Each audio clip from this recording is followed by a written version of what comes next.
आया ऊंट पहाड़ के नीचे। जी हां, सुपर पावर अमेरिका जो ईरान को खत्म करने निकला था, नक्शे से मिटाने निकला था, 5 दिन के भीतर सत्ता परिवर्तन से लेकर न जाने क्या क्या करने चला था, जिसके राष्ट्रपति ट्रंप कितनी बड़ी बड़ी धमकियां और बातें किया करते थे, आज वो अमेरिका ईरान के साथ समझौता करने पर राजी हो गया है। और सिर्फ राजी ही नहीं हुआ, कई बातें तो ऐसी निकल के आ रही हैं जिनसे पता चलता है कि अमेरिका ने ईरान का प्रेशर भी लिया है। यानी ईरान को जितना कमजोर समझ के हमला किया गया था और अब तक जितना कमजोर दिखाने की कोशिश हुई थी, उतना कुछ हुआ नहीं। ईरान की कई शर्तों को मानने पर अमेरिका मजबूर भी हुआ है। इसी बीच खबर आई है कि पाकिस्तान की मध्यस्थता में डोनाल्ड ट्रंप ने अपने 80वें जन्मदिन पर इस समझौते का ऐलान किया और 19 जून को इस पर हस्ताक्षर किया जाएगा। इस डील में कौन कौन सी बातों पर सहमति बनी है, कहां कहां तुरंत युद्ध रोकने की बात हुई है और कैसे इन सब में पाकिस्तान ने बहुत बड़ा रोल निभाया है, उस पर तो बात करेंगे ही। चर्चा ये भी करेंगे कि क्या अब तेल और गैस का संकट खत्म हो जाएगा, यदि नहीं तो कितना समय लग सकता है, एक्सपर्ट्स क्या कह रहे हैं, अमेरिका ईरान को क्या क्या भरपाई करने के लिए मजबूर हुआ है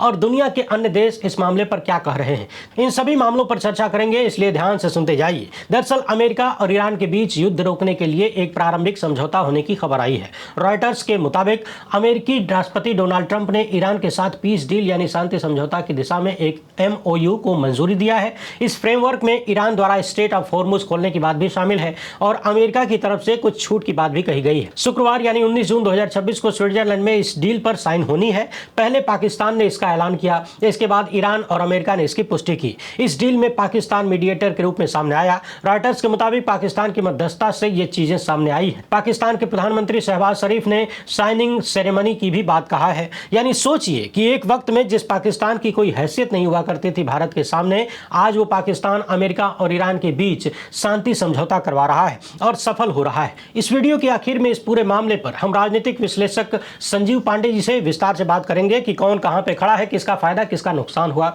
इसलिए एकदम ध्यान से सुनते जाइए। पाकिस्तानी प्रधानमंत्री दुनिया में अपनी धाक जमा रहे हैं और एक अपने महामानव हैं। इनको विपक्षी पार्टियों को तोड़ने, उनके विधायक सांसद चुराने से ही फुर्सत नहीं है, चुनावी घपलेबाजियां करने से ही फुर्सत नहीं है। स्ट्रेट ऑफ हॉर्मुज में भारतीय नाविक मारे जा रहे हैं, हुजूर की जबान तक नहीं खुलती, उल्टे अपनों की मौत पर कोई गम नहीं, विदेशी जमीन पे जाके नाच गाना देख रहे हैं। वैसे टेंशन की कोई बात नहीं है। भाजपा नेताओं को एक स्क्रिप्ट दे दी जाएगी कि विश्व गुरु ने फोन करके शहबाज शरीफ को रास्ता बताया था, ट्यूशन दिया था कि कैसे युद्ध रुकवाना है, काहे कि फोन पर युद्ध रुकवाने का एक्सपीरियंस जो है। इसके बाद गोदी मीडिया उसको फैलाना शुरू कर देगा, भौकाल बन जाएगा। क्या करना है, भौकाला तो बनाना है, झूठ है सही, भक्तों को टोपी ही तो पहनाना है। 13 जून को ही पाकिस्तानी प्रधानमंत्री ने एक्स पर लिखा था कि हम पहले से कहीं ज्यादा शांति समझौते के करीब हैं, अगले 24 घंटे में इसके फाइनल होने की उम्मीद है। पाकिस्तान इसके तुरंत बाद शांति समझौते पर इलेक्ट्रॉनिक साइन की तैयारी कर रहा है, जिसके बाद अगले हफ्ते टेक्निकल लेवल की बातचीत होगी। हम यूनाइटेड स्टेट्स ऑफ अमेरिका को धन्यवाद देना चाहते हैं और आज शहबाज शरीफ सबसे पहले ट्वीट करके जानकारी देते हैं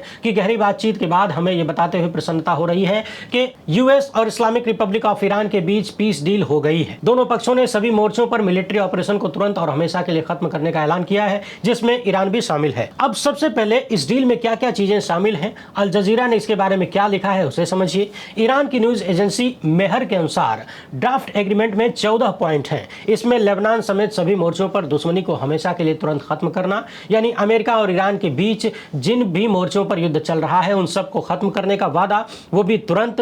30 दिन के भीतर अमेरिका ने जितने भी नेवल ब्लॉक किए हैं उन सबको हटाने का वादा। ईरान के आसपास से अपनी पूरी सेना अमेरिका हटाएगा और स्ट्रेट ऑफ हॉर्मुज को फिर से खोला जाएगा। इस ड्राफ्ट में ईरान के तेल की बिक्री पर लगे बैन को सस्पेंड करने की बात भी कही गई है। यानी अमेरिका ने ईरान पर अब तक जो भी बैन लगाया था, कहा था कि कोई भी ईरान से तेल नहीं खरीदेगा, जो खरीदेगा उस पर टैरिफ ठोक देंगे, सैंक्शन लगा देंगे, ये सारी चीजें भी हटाने के लिए अमेरिका तैयार हो गया है। डील साइन करने के 60 दिनों के अंदर न्यूक्लियर मामलों पर फाइनल एग्रीमेंट करने की बात भी कही गई है और 60 दिन की बातचीत के दौरान फ्रीज किए गए $24 बिलियन के ईरानी एसेट्स को भी रिलीज करने का जिक्र है। यानी इतनी बातों को देखें तो ईरान अमेरिका पर चढ़ा हुआ नजर आता है। इस डील के भीतर न्यूज एजेंसी ने यह भी बताया है कि आखिरी बातचीत तब तक शुरू नहीं होगी जब तक कि ईरान के आधे फ्रीज किए गए एसेट्स रिलीज नहीं कर दिए जाते और हॉर्मुज स्ट्रेट पर लगा बैन भी हटाया जाएगा। यानी डील की सभी शर्तों में ईरान की बढ़त दिख रही है। ऐसा लग रहा है कि ईरान के सामने अमेरिका लौट गया है। इसमें कहा गया है कि ईरान की मिसाइल प्रोग्राम और विरोध करने वाले ग्रुप को उसके सपोर्ट से जुड़ी चर्चा को बातचीत के एजेंडे से हटा दिया गया है। हॉर्मुज लेटर लिखता है कि ईरान का कहना है कि पाकिस्तान ने जिस डील की घोषणा की है उसके तहत अमेरिका ईरान को सीधे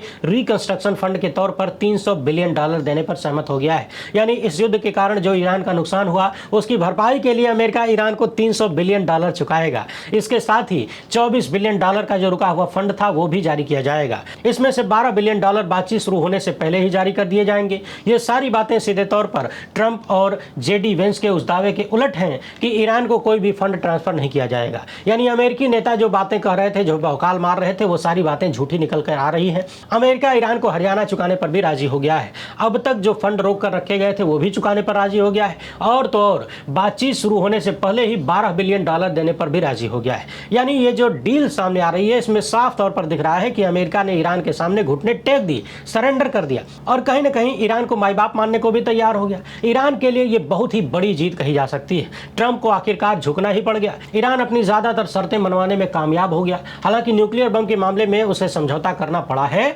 मगर इसके लिए तो वो पहले से तैयार था। बल्कि अमेरिका के पिछले राष्ट्रपति बराक ओबामा के समय भी जो समझौता हुआ था उसमें भी ईरान तैयार था। यानी ईरान ने अमेरिका को देसी भाषा में औकात याद दिला दिया। अब आप दर्शक सोच रहे होंगे कि क्या अब तेल और गैस का संकट तुरंत खत्म हो जाएगा? तो इसका जवाब है कि नहीं, तुरंत तो खत्म होने वाला नहीं है। एक्सपर्ट्स का कहना है कि ईरान डील के बाद भी तेल और गैस सप्लाई नॉर्मल होने में महीनों लग सकते हैं। यानी इसका मतलब है कि तुरंत तो असर नहीं दिखेगा। क्रूड ऑयल से भरे जहाज 3 महीने से ज्यादा से फारस की खाड़ी में खड़े हैं, फंसे हुए हैं। ये सुरक्षित यात्रा कर नहीं पा रहे हैं जैसा कि पहले होता था। हालांकि जैसे ही समझौते की बात सामने आई, दुनिया भर के कई बाजारों में पॉजिटिव साइन दिखा। खुद कच्चे तेल की कीमतों में 4% की गिरावट दिखी, सोने में 2% की तेजी दिखी। इस मामले पर यूनाइटेड किंगडम के प्रधानमंत्री स्टारमर ने कहा कि होर्मुज जलसंधि में अब टोल फ्री नेविगेशन की आजादी फिर से शुरू होनी चाहिए और हम इसमें अमेरिका की मदद करने के लिए तैयार हैं। स्टारमर का कहना है कि ये हमारी पुरानी नीति रही है कि ईरान के पास कभी भी न्यूक्लियर वेपन्स नहीं होना चाहिए। फ्रांस के राष्ट्रपति मैक्रो ने भी स्ट्रेट ऑफ होर्मुज को तुरंत और बिना शर्त खोलने की मांग की और कहा कि फ्रांस और यूके सपोर्ट के लिए तैयार है। न्यूयॉर्क टाइम्स से बातचीत करते हुए अमेरिकी राष्ट्रपति ने कहा कि ईरान के साथ आखिरी डील तेहरान को यूरेनियम को इतने कम लेवल पर एनरिच करने तक सीमित रखेगी जिससे मिलिट्री कभी इस्तेमाल नहीं कर पाएगी, यानी परमाणु बम नहीं बना पाएगा। जब पूछा गया कि क्या यह लिमिट ओबामा की डील जैसी ही है, तो ट्रंप ने सिर्फ इतना कहा कि नई डील ये पक्का करेगी कि वो लोग यूरेनियम का इस्तेमाल केवल नॉन मिलिट्री मकसद के लिए कर पाएंगे, हमेशा के लिए। यानी ट्रंप गोल गोल करके निकल गए और ये बता नहीं पाए कि जो डील ओबामा करके गए थे उससे भी ज्यादा ईरान झुका है या फिर उसके बराबर या फिर अमेरिका को झुका दिया है। और चीजों को छुपाने, गोल गोल घुमाने का यह तरीका बता रहा है कि ट्रंप इस मामले में, इस डील में बहुत कुछ हासिल कर नहीं पाए हैं। ट्रंप ने इजरायली पीएम नेतन्याहू की आलोचना भी किया है। कह रहे हैं कि नेतन्याहू कभी भी पटरी से उतर जाते हैं। ट्रंप का कहना है कि नेतन्याहू बहुत टेढ़े आदमी हैं। कायदे से तो उन्हें हमारा शुक्रगुजार होना चाहिए, क्योंकि अगर ईरान के पास न्यूक्लियर हथियार होता तो इजराइल 2 घंटे भी टिक नहीं पाता। ट्रंप ने यह भी धमकी दी कि अगर दोनों पक्ष तेहरान के न्यूक्लियर प्रोग्राम पर आखिरी समझौते पर नहीं पहुंच पाए तो वो फिर से हमला शुरू कर देंगे। ट्रंप ने आगे फिर से भौकाल बना दिया कि ईरान पर मिसाइल और बमबारी के हमले की वजह से ही तेहरान इस डील के लिए राजी हुआ है। ईरान तीसरा हमला नहीं चाहता है, उन्हें जिंदा रहने की परवाह है। यानी ट्रंप का दावा है कि उन्होंने जो हमले ईरान पर किए उसी से ईरान डर गया, जबकि जो डील है वो बता रही है कि अमेरिका दबा हुआ है। बाकी ट्रंप को तो आप जानते ही हैं वो कितने सत्यवादी हैं और कितने भरोसेमंद हैं। एक लाइन में भारतीय प्रधानमंत्री को my good friend, great man और न जाने क्या क्या बुलाते हैं, और अगली ही लाइन में कहते हैं कि मैं जब चाहूं नरेंद्र मोदी का पॉलिटिकल करियर खत्म कर सकता हूं। मैंने उन्हें धमका दिया, सीज फायर करवा दिया। अब आइए एक्सपर्ट से जानते हैं कि वो इस मामले को किस तरीके से देखते हैं और क्या है पूरा सिनेरियो। स्वागत है सर आपका लोकहित इंडिया पर। आप जियो पॉलिटिकल चीज़ों पर विशेष नज़र रखते हैं और बड़ी गहरी जानकारी देते हैं। तो अभी अमेरिका और ईरान के बीच जो डील समझ में आ रही है, जो चर्चा हो रही है, उसको आप किस तरीके से देखते हैं? ये ईरान की जीत है या अमेरिका की जीत है या फिर किसी की भी जीत नहीं है? ईरान की मोरल पावर की आप जीत बता सकते हैं, क्योंकि अभी जो समझौते का जो एक जो खाका जो सामने नजर आ रहा है, जो दुनिया भर के अखबार जो रिपोर्ट्स कर रहे हैं, तो उस रिपोर्ट से ये पता चल रहा है कि कहीं भी ईरान ने इस चीज़ का वादा नहीं किया है कि अपने मिसाइल कार्यक्रम को छोड़ देगा, कि अपने न्यूक्लियर प्रोग्राम को छोड़ देगा। और अगर कोई अंडरस्टैंडिंग इंटरनल हुई भी होगी तो न्यूक्लियर प्रोग्राम को वो कुछ समय तक डिले कर सकता है, और जो उसका जो इनरिचमेंट कैपेसिटी है जो 60% तक पहुंच गया है, वो वहीं पे छोड़ के उसको कुछ साल बाद आगे बढ़ा सकता है। और जहां तक ईरान जिस तरह से अड़ा हुआ था इस समझौते में, तो ईरान के जो एसेट्स जो सीज हुए पड़े हैं दुनिया के अलग अलग देशों में, जो उनके बिलियंस ऑफ डॉलर इन्होंने बैंकों में सीज कर रखे हैं, मुझे लगता है वो सारा रिलीज करना पड़ेगा, क्योंकि मुझे नहीं लगता है कि ईरान जो है कि जो इन्होंने सीज करके रखा था उसको रिलीज करना पड़ेगा। और साथ में 2-3 चीजें और खबरों में चल रही हैं, जैसे कि जो नुकसान हुआ है $300 बिलियन उसके लिए रिकंस्ट्रक्शन फंड अमेरिका देगा, और जो $24 बिलियन इधर-उधर फ्रीज था उसको वापस किया जाएगा, और इसमें से $12 बिलियन वहाँ पर बातचीत से पहले देने की बात है। तो ये सारी चीज़ें आपको क्या दिखाती हैं? देखिए, जिस ढंग से लड़ाई को ईरान ने बहुत ही सक्सेसफुली लड़ा, और जिस ढंग से इजराइल के सारे डिफेंस सिस्टम को उसने ध्वस्त कर दिया, और ऐसा लग रहा था कि 10 दिन में वार खत्म हो जाएगा। जिस ढंग से ईरान के सुप्रीम लीडर की मौत हो गई थी अमेरिकन स्ट्राइक में, और ट्रंप और नेतान्याहू को यही लग रहा था कि ये 10 दिन से ज्यादा वार नहीं चलेगा, और वो तो हमारे भी 3 लीडरों को भी यही लग रहा था, वो हमारे भी तो 3 दिन लीडरशिप को यही जी। हुँ, हमारे लीडरशिप को भी यही लग रहा था कि ये 10 दिन में वार खत्म हो जाएगा, इसीलिए वो एक दिन पहले फादरलैंड और मदरलैंड की बात करके आए थे। तो पूरी हुँ, दुनिया को भी यही लग रहा था, लेकिन ईरान ने जिस ढंग से मोरली बहुत ही मनोबल से लड़ाई लड़ी, इस लड़ाई ने ये बता दिया कि लड़ाई सिर्फ हथियारों से नहीं, मनोबल से भी लड़ा जाता है। तो उसके जी, बाद ट्रंप की स्थिति घरेलू मोर्चे पे बहुत खराब हो रही थी। वहां महंगाई बढ़ रही थी, पेट्रोल की कीमतें बढ़ रही थी, गैसोलीन की कीमतें बढ़ रही थी, हार्मुज के रोकने के कारण दुनिया भर के ट्रेड को नुकसान हो रहा था, सप्लाई चेन टूट रहा था, जिसका जी, इम्पैक्ट पूरे साउथ एशिया, ईस्ट एशिया और प्लस अमेरिका पे भी पड़ रहा था। और जो ट्रंप की एक प्लान था कि 10 दिन में हमें ये खत्म करके वेनेजुएला के तेल पे जैसे कब्जा किया वैसे ईरान के तेल पे कब्जा कर लेगा, और बीच बीच में लगातार ट्रंप बोल रहे थे कि बस ईरान जी, का तेल अपने कब्जे में आने वाला है, वो हुँ, सारा फेल हो गया। और ईरान की ये बहुत बड़ी जीत है, आप मोटी भाषा में कहें तो बहुत बड़ी जीत है, क्योंकि कल तक ईरान कह रहा था कि इतनी आसानी से समझौता नहीं होगा। हुँ, अमेरिका लगातार कह रहा था नहीं बातचीत हो जाएगा, बातचीत होगा, लेकिन जी, एक बड़ी इंपॉर्टेंट डेवलपमेंट हुआ है जो हमारे लिए ठीक नहीं है। हुँ, हमारे जो दुनिया के जो सबसे बड़ी उभरती हुई पावर का हम दावा कर रहे हैं, पाकिस्तान साउथ एशिया और वेस्ट एशिया के जियो पॉलिटिक्स में बहुत मजबूत हो गया। इस जी, पूरी मेरा अगला लड़ाई सवाल में यही होने वाला था। जी, जी, हुँ। पूछिए पूछिए पूछिए। मेरा अगला सवाल यही था कि पाकिस्तान ने जो इन सब के बीच रोल निभाया है, और सबसे पहले इस मामले में पाकिस्तान के प्रधानमंत्री ने ट्वीट करके जानकारी दी कि अगले 24 घंटे में डील हो सकती है। फिर डील होने के बाद उन्होंने ये जानकारी दी कि हो गई है, जल्द से जल्द युद्ध विराम हो जाएगा। तो और इसके बाद ईरान और अमेरिका की तरफ से इसकी पुष्टि की गई। तो इन सब के बीच पाकिस्तान कहाँ खड़ा है और हम कहाँ खड़े हैं? देखिए, पाकिस्तान ये पूरे समझौते का बेस इस्लामाबाद टॉक है। आपको हुँ, याद होगा इस्लामाबाद में अमेरिकन वाइस प्रेसिडेंट आया था और ईरान की पूरी एक टीम आई थी, और जी, पूरा समझौते का बेस वही है जो एक ड्राफ्ट वहां तैयार हुआ था, उसी ड्राफ्ट पे समझौता हुआ है। इसमें कोई शक नहीं है कि ईरान और यूएस के बीच जो एक समझौता हुआ है वो पाकिस्तान का बहुत इंपॉर्टेंट रोल है। बेशक हम उन्हें कहें कि हम दलाल देश नहीं है, हमारे विदेश हुँ, मंत्री पाकिस्तान को दलाल बता रहे थे। आज उनको समझ में आ रहा होगा कि विदेश नीति सिर्फ राजदूत होना ही नहीं है। और हुँ, सबसे बड़ी बात यह थी कि उसके दो कारण थे। देखिए, पाकिस्तान को क्यों बीच में रखा गया, ये बड़ा समझना होगा। पाकिस्तान को इसलिए बीच में रखा गया था कि पाकिस्तान एक ऐसा देश था जो चाइना को भी बैलेंस कर रहा था। हुँ, चाइना का ईरान के बॉर्डर तक थ्रू पाकिस्तान पहुंच है, ग्वादर में चाइना का पोर्ट है। सेकेंड, ये हुँ, ईरान का एक बहुत लंबा बॉर्डर पाकिस्तान के साथ लगता है। ईरान हुँ, पाकिस्तान गैस पाइपलाइन बन चुका है ऑलरेडी। इसी बीच क्या हुआ था कि ईरान जो है एक शिया डोमिनेंट कंट्री है, शिया देश है, और पाकिस्तान एक सुन्नी डोमिनेंट देश है, सुन्नी देश है। और हुँ, पाकिस्तान के बहुत अच्छे रिलेशन जो सऊदी अरब के साथ थे, और सऊदी अरब के साथ ऑलरेडी एक डिफेंस पैक्ट हो चुका था। सऊदी अरब इस बार से थक रहा था, तो सऊदी अरब भी पाकिस्तान को लगातार कह रहा था कि अपने गुड ऑफिसेस जो हैं, जो ड्यू टू हुँ, बॉर्डर और पुराने रिलेशन ईरान के साथ जो उनके हैं, उसको इस्तेमाल करते हुए आप इस वार को खत्म करवाइए। तो ये जी, सारा ट्रंप भी इस बात को समझ रहे थे कि पाकिस्तान इसमें एक बहुत अच्छा मध्यस्थ बन सकता है। जब सारे रास्ते बंद हो गए थे ईरान से बातचीत करने के, तो वैसे में सिर्फ दो ही देश सामने ईरान से बात कर सकते थे, वो कतर और पाकिस्तान। पाकिस्तान से बात करने का रास्ता सिर्फ तो इसलिए खुला आपने था आपने कहा सिर्फ 2 ही देश बात कर सकते थे। इसमें तीसरा देश भारत क्यों नहीं हो सकता था? क्या समस्या थी? भारत तो कैसे हो सकता था? आपने अमेरिका के थ्रेट पे ईरान का पेट्रोलियम आपने इंपोर्ट बंद कर दिया था। आपको क्यों ईरान बीच में डालेगा? आप ईरान के क्या दोस्त हैं? आप ईरान के कट्टर दुश्मन को जाके फादरलैंड बोल रहे हैं, तो आपसे क्यों वो बात करेगा? थर्ड ये कि आपने जो क्या कहा जाता है, उनके सुप्रीम लीडर की मौत हुई और आपने एक शोक भी व्यक्त नहीं किया। ये 3 इंपॉर्टेंट कारण है, और इस 3 हुँ, इंपॉर्टेंट कारण के बाद आप क्या सोचते हैं कि ईरान जो है आपके लिए बड़ा वेल विशर बना रहेगा? आपकी हैसियत इतनी नीचे गिर चुकी है, आप अपने आप को इतना गिरा चुके हैं कि आपसे कोई भी बात करने के लिए तैयार नहीं होगा। और आज भी हरमुज के अंदर और उसके आसपास जो अटैक हुए, आप बताइए किसके जहाजों को हुए? कौन लोग मारे गए? हमारे ही लोग मारे गए। अगर हमारा न्यूट्रल पोजीशन रहता, अगर हम लोग थोड़ा सा अपनी मजबूत और रीढ़ को सीधा रखते, लेटते नहीं, झुकते नहीं अमेरिका के सामने, तो हमारे नाविक जो है, हमारे जो क्रू मेंबर जो मारे गए हैं, शायद ईरान उनको बचाता। अमेरिकन ने मारा है, ईरान चुप बैठा रहा, तो हमारी कोई हैसियत नहीं हो सकती थी।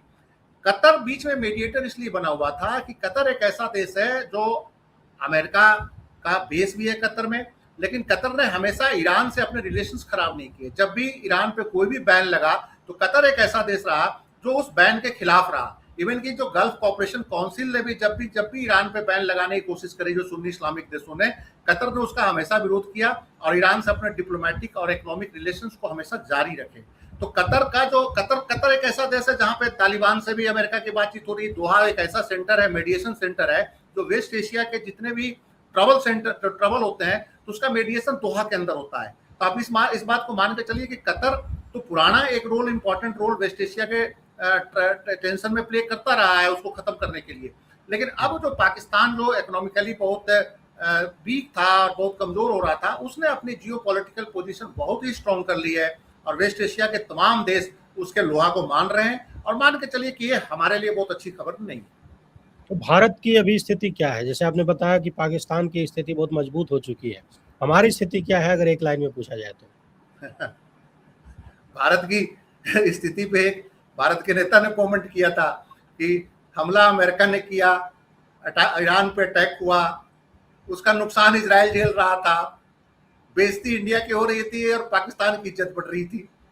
तो सवाल ये है कि हम, अगर आप एक बात बताइए कि जिसको आपने फादरलैंड बोल के आए उसका क्या हाल रहा? हमारी स्थिति तो तब आएगी ना कि जिसको हम फादर बोल के आए थे, फादरलैंड बोल के आए थे, वही उसका ही सारा सिस्टम ध्वस्त हो गया। 3 महीने से वहां के लोग परेशान थे, जिस ढंग से ईरान उनके आयरन डोम और प्लस जितने डिफेंस और मिसाइल डिफेंस सिस्टम को ईरान ने जैसे ध्वस्त किया, तो उसके बाद वही हताश था। खुद अपने आप में नेतान्याहू हताश नजर आ रहा था। और आप देखिएगा कि इजराइल की जो पूरी की पूरी भारत की, हाँ आपने भारत का सवाल पूछा तो बहुत इंपॉर्टेंट है, मैं आप सवाल पूछ रहा हूँ। भारत और इजराइल मिलके एक बहुत बड़ा वेस्ट एशिया में अपना जो एक कॉरिडोर डेवलप करने की जो कर रहे थे, India middle east economic European corridor जो बनाने की बात हो रही थी, जिसका मेन सेंटर बीच में सऊदी अरबिया और यूएई था। जबेल अली मेन एक केंद्र था, बॉम्बे से जबेल अली से सऊदी अरबिया से इजराइल से यूरोप। उसको ईरान ने टोटली ध्वस्त कर दिया इस प्लान को, क्योंकि हरमुज पे भी अब चाहे जितना भी आप बात करो कि ओपन नेविगेशन होगा, कोई टोल नहीं लगेगा, लेकिन मैं दावे के साथ कहता हूं कि ईरान का जो भी रिकॉर्ड है वो पहले भी अमेरिकन कंपनियों से भी, इराक में जो अमेरिकन कंपनियां काम करती रही है, सीरिया में जो अमेरिकन कंपनियां काम करती रही है, सबसे वो मनी टोल लेते रहे हैं, लेवी लेते रहे हैं। तो आप ये भूल जाइए कि वो हरमुज से जो निकलने वाले जहाज होंगे उस पर कोई इलीगल टोल नहीं लेंगे, टोल लेंगे। आने वाले वक्त में ईरान के लिए एक ये भी रास्ता खुल जाए, आपदा में अवसर बन जाए डेफिनेटली। और ये जो मिडिल ईस्ट इकोनॉमिक कॉरिडोर जो है उसका जो मेन सेंटर जबेल अली है वो हरमुज के नजदीक है और जबेल अली यूएई का सेंटर है। तो आप ये मान के चलिए कि ईरान का जो वर्चस्व बढ़ने से जो इंडिया और इजराइल जो एक बहुत लंबा सोच रहे थे कि हम इस कॉरिडोर को डेवलप कर लेंगे, जिस कॉरिडोर के अगेंस्ट पाकिस्तान भी था, पाकिस्तान भी इसके खिलाफ था, क्योंकि पाकिस्तान को उससे इकोनॉमिक नुकसान हो रहा था, उससे तुर्की को भी नुकसान हो रहा था, और रसिया भी नॉर्थ साउथ ट्रांसपोर्ट कॉरिडोर जो रसिया ईरान से प्रपोज कर रहा है यूरोप तक, उसको भी नुकसान था। तो सारे इस कॉरिडोर को डैमेज करने में लगे थे। और आप मान के चलिए कि इसमें जो भारत के जो कॉर्पोरेट सेक्टर और हमारे जो लीडरशिप की जो एक प्लानिंग थी वहां के इजराइल के नेतानियों के साथ मिलके, उसको ईरान ने अब बहुत बड़ा सवाटेज किया है। और उस कॉरिडोर के सक्सेस के लिए अब जरूरी हो गया कि ईरान को आपको बोर्ड पे लेना पड़ेगा, उनसे बात करनी पड़ेगी। अगर ईरान आपके साथ उस पर नहीं आएगा तो आप उस कॉरिडोर को सक्सेस नहीं कर सकते। तो यानी आपके कहने का मतलब यह है कि भारत की स्थिति यह है कि ना इधर के रहे ना उधर के रहे। भारत को तो कहा गया था कि आप खड़े रहिए, खड़े नहीं रहे। फिर किसी ने थोड़ा सा संदेश दिया कि हल्का सा झुक जाइए, तो थोड़ा सा झुकने का क्या था, ये कहे हम झुकेंगे नहीं, हम लेट जाएंगे। तो ये तो लेट ही गए अपने वो जो वहां वाले हैं, कौन से हैं। लेटने की बात हमारे प्रधानमंत्री की हो रही, भारत की नहीं। देश नहीं लेटता है। जी, मैं तो कह रहा हूं कि लीडरशिप की बात होती है, कभी भी देश नहीं लेटता। पाकिस्तान से हमारी लड़ाई हो रही थी, यही तो मैं कर रहा हूं। ईरानियन लीडरशिप ने जिस ढंग से मोरली फाइट किया, पब्लिक साथ में थी, मोरली फाइट किया, आज वो जीतने की स्थिति में आ गए। हमारी लीडरशिप जो है, हमारी लीडरशिप हमारी सेना के मजबूती के बावजूद 3 दिन में पाकिस्तान से समझौता कर गई थी अमेरिकन जी। प्रेशर में। तो लीडरशिप ही लड़ती है। इंदिरा गांधी के पास कुछ नहीं था, लेकिन उन्होंने जी। बांग्लादेश को आजाद करा दिया था। तो मेरा ये कहना है कि लीडरशिप, आप ठीक बोल रहे हैं कि लेटने की बात लीडरशिप की होती है। देश की जनता तो हमेशा लीडरशिप अगर सही फैसला लेगा तो उसके साथ खड़ी होती है। बिल्कुल। अभी जो समझौते की बात आ रही है, क्या लगता है आपको कि नॉर्मलसी कब तक आ जाएगी? और ये गैस और तेल की जो समस्या है, एक्सपर्ट जो हैं, वो कह रहे हैं कि अभी कई महीने लग जाएँगे चीज़ें ठीक होने में, इतनी जल्दी कुछ होने वाला नहीं है। देखिए, आपको क्या लगता नेविगेशन तो जैसे आज समझौता हुआ तो आज से खुल जाएगा। उसमें है? थोड़ा बहुत लकूना रहेगा कि टोल टाल तो वो लेंगे थोड़ा बहुत, और दुनिया की तमाम जो इंश्योरेंस कंपनियां हैं उनको भी टोल देने में कोई प्रॉब्लम नहीं होगा, क्योंकि वो जहाजों को इंश्योर करते हैं। उनको अगर कोई नुकसान होगा तो बहुत पैसा देना पड़ेगा, तो जो इंश्योरेंस की रकम होगी उसी में से कुछ टोल भी चला जाएगा ईरानियंस को, अगर देखा जाए तो। जी, लेकिन जी, जो मेन मसला है कि जो पूरे वेस्ट एशिया के जितने भी एस्टेब्लिशमेंट्स हैं, तेल से संबंधित जो कारखाने हैं, या जो ऑयल रिफाइनरी है, चाहे जो उनके जो उत्पादक जो केंद्र है, या गैस के जो उत्पादक केंद्र है, उनको डैमेज बहुत हुआ है ईरानियन ड्रोन से और ईरानियन अटैक से। तो उसको थोड़ा रिपेयर करने में और उसको ठीक करने में आप मान के चलिए 6 महीना और साल लग जाएगा। साल लग जाएगा। इसी बीच कई देशों ने अपना डाइवर्सिफाई भी किया है। अफ्रीका से, जैसे अंगोला से, नाइजीरिया से लोग तेल ले रहे हैं। हमारे वाले तो वेनेजुएला से भी तेल लेने को तैयार हो गए। अभी वेनेजुएला की राष्ट्रपति आई थी। घटिया तेल, सल्फर युक्त तेल। हमारे वाला तो अब इथेनॉल भी आ रहा है, सारी आपकी गाड़ियां दुनिया का बैठ सबसे खराब जाएंगी। तेल वेनेजुएला का माना जाता है। वेनेजुएला का सबसे घटिया तेल माना जाता है, उसमें बहुत ज्यादा सल्फर होता है, उसको रिफाइन करना बहुत ईजी नहीं है। तो ये एक मतलब है कि ये हम लोग डाइवर्सिफाई तो कर रहे हैं, लेकिन वेस्ट एशिया के तेल का कोई आपके पास विकल्प नहीं है। बहुत बढ़िया तेल है उनका, और उस तेल को खरीदना जो है आपकी मजबूरी है। तो आप मान के चलिए कि अभी 6 महीना, 7 महीना, 8 महीना आपको नॉर्मलिटी में टाइम लगेगा। ट्रंप की जो बड़े-बड़े बातें थी, अभी भी उनसे जब पत्रकारों ने पूछा, न्यूयॉर्क टाइम्स ने पूछा कि जो डील हुई है परमाणु हथियारों को नहीं बनाने की, वो क्या ओबामा की तुलना में उससे ज़्यादा बेहतर आपने डील किया या फिर उससे कैसा है? तो उन्होंने कुछ भी खुलकर जवाब नहीं दिया और गोल-गोल घुमा के निकल लिए। कहने लगे कि बस इतना जानिए कि भविष्य में ईरान ऐसा नहीं बम-वम नहीं बना पाएगा। आपको क्या लगता है कि ट्रंप को की बातें जितनी बड़ी थी, असलियत उससे ज़्यादा नीचे आ गई है? देखिए, ट्रंप ने पहले बोला कि हम परमाणु हथियार, उनसे सारा कुछ जितना भी संवर्धित यूरेनियम है हम निकाल लेंगे। खूब बातें करी। हम आज रात में हमला करने वाला है, इतना बड़ा हमला होगा कि ईरान ध्वस्त हो जाएगा। वो एकाएक रोक वीडियो दिया। कॉल और न जाने देखिए, क्या-क्या। ईरान के यूरेनियम कार्यक्रम का जो भी एक सच्चाई ये है कि वो बहुत ही आगे निकल चुके हैं। वो किसी भी कीमत पे अपने परमाणु कार्यक्रम को वापस नहीं करेंगे, और बहुत सारे लोगों को ये कहना है कि वो परमाणु बम या तो बना चुका है या उसके बहुत नजदीक है। क्योंकि देखिए, हम लोग जानते हैं कि पाकिस्तान ने 97-98 में परमाणु बम बनाया। हम लोग को ये पता है, जब नवाज शरीफ ने विस्फोट किया था इंडिया, अटल जी ने हमारे यहाँ किया था, फिर नवाज शरीफ ने परमाणु परीक्षण किया था पाकिस्तान के अंदर। लेकिन सच्चाई ये है कि दुनिया के तमाम जो बड़े रक्षा विशेषज्ञ और जो रिपोर्टर्स की जो रिपोर्ट आती है, उनका ये कहना है कि जनरल जिया ने 1980 से 82 के बीच पाकिस्तान ने अपने परमाणु बम बना लिए थे। ये 1980 में, उसी के कारण भारत और पाकिस्तान के बीच कोई भी फुल टाइम वार नहीं हुआ। दोनों साइड के लीडरशिप जानते थे कि दोनों के पास बम है। इंडिया ने 74 में परमाणु परीक्षण कर लिया था। बेशक हमारे वाले क्रेडिट ले, अभी जो भाजपा वाले की 97 में हमने बम बना लिया। अरे वो बम तो 74 में बन गया था, इंदिरा गांधी ने बना दिया था, और उसके बाद 82 में बना दिया था। उसके बाद कोई फुल टाइम वार नहीं हुआ है। कारगिल छिटपुट हुआ है, थोड़े बहुत पटाखा बॉर्डर पे बेचते हैं, लेकिन परमाणु बम के डर से दोनों एक दूसरे पे फुल टाइम हमला नहीं करते, क्योंकि बहुत जान माल का नुकसान होगा परमाणु देशों पे अगर हमला हो गया तो। ईरान के बारे में भी कहा जाता है कि ईरान ने पाकिस्तान के जो परमाणु वैज्ञानिकों से सहयोग लेके पहले ही बहुत इसके नजदीक पहुंच चुका है। अब्दुल कादिर खान से ईरान के परमाणु कार्यक्रम की नजदीकी रही थी। अब्दुल कादिर खान ने नॉर्थ कोरिया को भी परमाणु टेक्नोलॉजी की जानकारी दी थी। तो ये माना जाता है कि ईरानियन बहुत डेवलप आगे हो चुके हैं, वो कतई नहीं देंगे। ये अमेरिका को भी पता है, इजराइल को भी पता है कि अब मैं आपसे जी एक लाइन का रिएक्शन चाहूंगा कि अभी ईरान कहाँ खड़ा है और अमेरिका कहाँ खड़ा है, दोनों की हालत कहाँ पे है, जो करने निकले थे वो कहाँ तक सफल हुआ और कौन इसमें असफल हो गया पूरी तरह से? देखिए, पूरा शहर के एक बड़े बदमाश को एक छोटे से बदमाश ने 4 चपेट मार दिया, और फिर वो बड़े बदमाश को आके समझौता करना पड़ा छोटे बदमाश से कि ठीक है, कोई नहीं, थोड़ा सा तू पीछे हटो, थोड़ा सा हम पीछे हटते हैं। तो आप किसकी पोजीशन को बेहतर मानेंगे? जिस ईरान को हम और आप सारे कह रहे थे 10 दिन में खत्म हो जाएगा, इसके पास कुछ नहीं है, 2.5 महीने 3 महीने तक सक्सेसफुली फाइट किया, एक नहीं 4 फ्रंट पे फाइट किया। कतर पे भी अटैक, यूएई पे अटैक, लेबनान, उधर इजराइल पे भी अटैक, सऊदी अरबिया पे भी अटैक, और अमेरिकन वारशिप पे भी कुछ अटैक किए, हार्मुज पे भी अटैक किया, मतलब चारों तरफ मिसाइल ठोके। तो ये बताइए, जो फाइनेंशियली इतना वीक था, सैंक्शन में था, इकोनॉमी पूरी की पूरी उसकी ब्लॉक कर दी थी आपने, उसने अगर 3 महीना आपसे करीब लड़ाई लड़ दी। हम 3 दिन में समझौता करने के लिए उतर गए थे जनाब, 3 डेज में सिंदूर में एक ट्रंप की धमकी से हमने समझौता किया। हमारी सेना लाहौर को कब्जा कर सकती थी, टीवी चैनल पे नहीं, वास्तव में कब्जा हो जाता। अगर वो टीवी चैनल वाले लाहौर और कराची भेज रहे थे, अगर थोड़ा सा होता तो हम लोग वास्तव में कब्जा कर लेते। हमारी लीडरशिप डरपोक थी कि ट्रंप के धमकी के बाद 3 दिन कर लिए।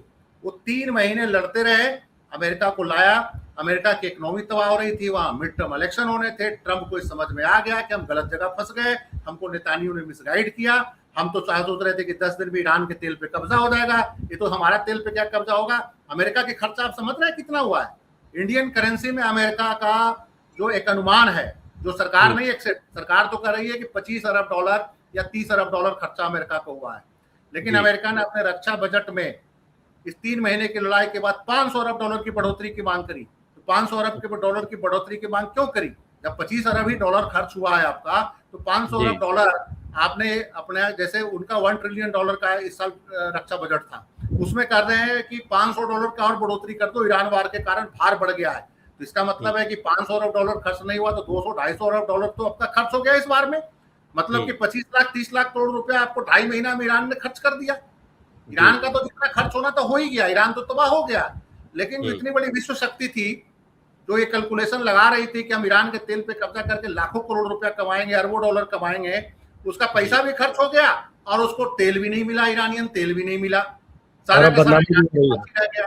तो मेरा ये मानना है कि अमेरिका की आर्थिक और नैतिक हार हुई है, मोरल हार हुई है। दुनिया में जो अमेरिका का एक दबदबा था वो कमजोर हुआ, दुनिया को मैसेज चला गया कि अमेरिका एक बहुत बड़ी ताकत नहीं है, अमेरिका पतन की तरफ जा रहा है, अमेरिका की इकोनॉमी भी खराब हो सकती है, अमेरिका में महंगाई भी बढ़ रही है, अमेरिका में 4% महंगाई दर हो गया था और लोग परेशान थे, बेरोजगारी बढ़ रही थी। तो ये जो सारी चीजें आई तो अमेरिका की इकोनॉमी का भी एक जो पूरा का पूरा गुब्बारा था दुनिया के सामने आने लगा।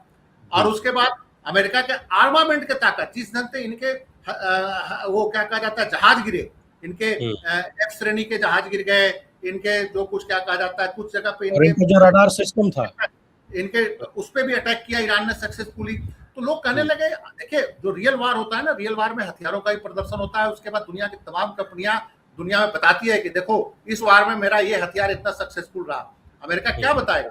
अमेरिका दुनिया भर में हथियार बेचता है, लोगों को कहता है रशियन हथियार ना लो, चाइनीज हथियार ना लो, हमारा हथियार सबसे सुपीरियर है। लेकिन क्या हुआ इस लड़ाई में? ईरान ने अमेरिका के जो बड़े बड़े जो वेपन्स थे उसके भी सक्सेस रेट को ध्वस्त कर दिया। कहा कि ये है अमेरिकन जहाज, देखिए कैसे गिर रहे हैं, अमेरिकन हेलीकॉप्टर कैसे गिर रहे हैं, उसकी तरह ढेबरी की तरह नीचे गिर रहे हैं। तो अमेरिका के आर्मामेंट इंडस्ट्री को बहुत बड़ा लॉस हुआ है दुनिया में। सऊदी अरबिया उसका सबसे बड़ा वेस्ट एशिया में खरीदार है, एक चीज ध्यान रखिएगा। और सऊदी अरबिया से 400 अरब डॉलर का ट्रंप आगे फ्यूचर में डील करने वाले थे वेपन्स का। सऊदी अरबिया की पूरी सिक्योरिटी का ठेका ट्रंप के पास है, अमेरिका नाम से आसपास के तमाम देशों को भी समझ में आ गया कि अब सऊदी अरबिया देख रहा है कि मैं ईरान से इन हथियारों के बल पे कैसे लड़ूंगा, ये तो खुद ही नहीं लड़ पा रहे, मैं कहां से लड़ूंगा? इनका हथियार खरीद के इनके हम मैं पैसा डॉलर दूं, पेट्रोल डॉलर दूं और ऊपर से इनका हथियार भी ईरान गिरा दे। तो अमेरिकन आर्मामेंट इंडस्ट्री जो वेस्ट एशिया में एक बहुत बड़ा मार्केट है, उसको बहुत भारी नुकसान हुआ इस बार से, ईरान ने उसको एक्सपोज कर दिया। जी ठीक है, बहुत बहुत धन्यवाद सर। आपने बहुत ही अच्छे से और कम शब्दों में आसान भाषा में लोगों को समझा दिया कि ये पूरा मामला क्या था और अमेरिका और ईरान इस समय कहाँ पर खड़े हैं। बहुत बहुत धन्यवाद हमसे जुड़ने के लिए।